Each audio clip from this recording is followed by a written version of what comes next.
I'm Steve Reich. I'm a composer. Richard Serra is a very old friend and an artist that I hold in the highest regard.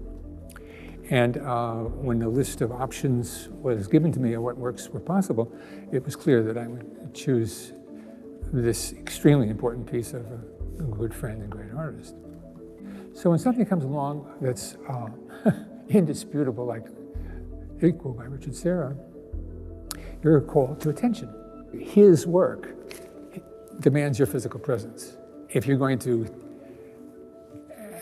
possibly take it with the seriousness that he intends it to be taken. When I first walked in, there's a sort of impact. I wanted to get up close. I wanted to see where my eyes were. I wanted to see that space between, which is highly irregular, depending on the irregular surface of the two blocks. But the title is Equal. So equal. Well, one of them fits as finely as you can fit something of that enormous size, whereas the others have overhangs or underhangs.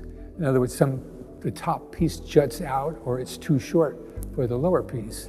You just puzzle that out. Richard was asked about what was characteristic about his late work, and he said more weight, more density, more tension, more introspection. Richard lives very emotionally and with an enormous intelligence.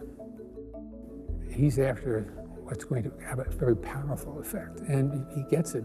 I think the idea that you're dealing with something which is really highly intellectually well thought out and is immediately obvious is really characteristic, because we're going back to 1965. One day he calls up and the conversation goes, piece of lead on the floor, roll it up to a pole. Other piece of lead put on the wall, the pole is laid up against it so it holds it in place. You got it? What do you think? I said, Richard, I got to see. He said, come on over. I go over, and it's exactly as he described, but the effect of it is like kind of magic. Like this is, you can sense that this piece of lead is not just a piece of paper or anything remotely like that. And there's other pieces like just hitting it in one place, and is that really going to hold? Precarious. That seems to have persisted. And the fact that it has persisted in so many different, constantly changing, but sort of recognizably the same persona, the same human presence, is as remarkable as any artist I can think of. And here we are, with something, 50 years later.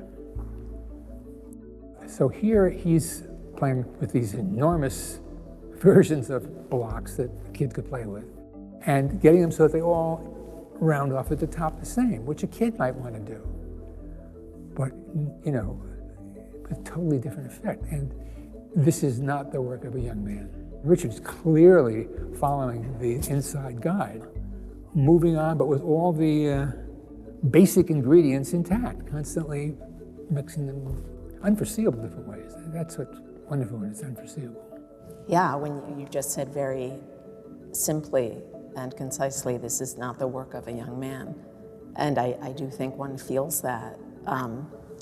Again, the word profound comes to mind.